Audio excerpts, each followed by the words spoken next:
उसका आशय स्पष्ट नहीं है, पहले स्पष्ट कीजिए। दूसरा सवाल, चलिए। सम्यक जी जैन इंदौर और तैयार रहेंगे अंशु जी जैन सुरलाया। नमोस्तु महाराज जी, मैं सम्यक जैन नरीमन सिटी इंदौर से हूँ। महाराज जी, देखने में आता है कि हमारे हर गली मतलब जहाँ भी रहे अपने देश में हर गली हर मोहल्ले में धार्मिक आयतन होता है।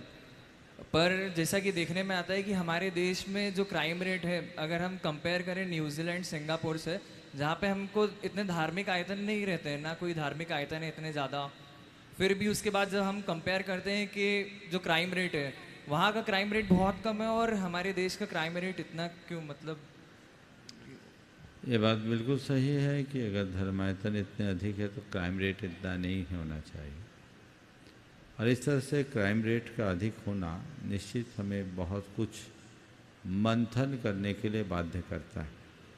लेकिन मेरा ये कहना है कि हम थोड़ा क्राइम के लेवल को भी देखें।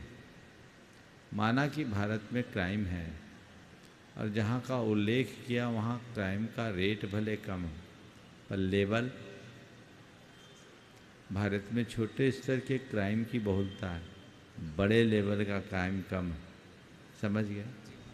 और उधर छोटे लेवल के क्राइम कम है पर जितने हैं वो टॉप लेवल के हैं। तो आप अगर देखें तो तुलनात्मक रूप से गड़बड़ियाँ तो वहाँ भी ज़्यादा है। भारत की जनसंख्या के अनुपात से अगर क्राइम का लेवल देखा जाए तो मैं समझता हूँ शायद हम पाएंगे कि जनसंख्या के अनुपात से क्राइम लेवल ठीक है। तो ये चीज़ें हमें दिखती है, ऐसा होना नहीं चाहिए।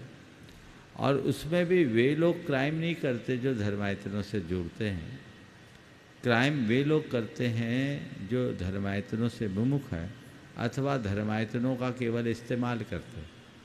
अगर हृदय में धर्म होगा तो अपराध अपने आप समाप्त होगा, पर केवल ऊपर से धर्म ओढ़ोगे तो अपराध होगा।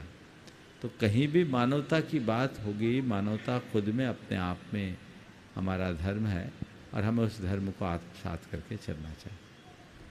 हो अंशु जैन सुरलाया।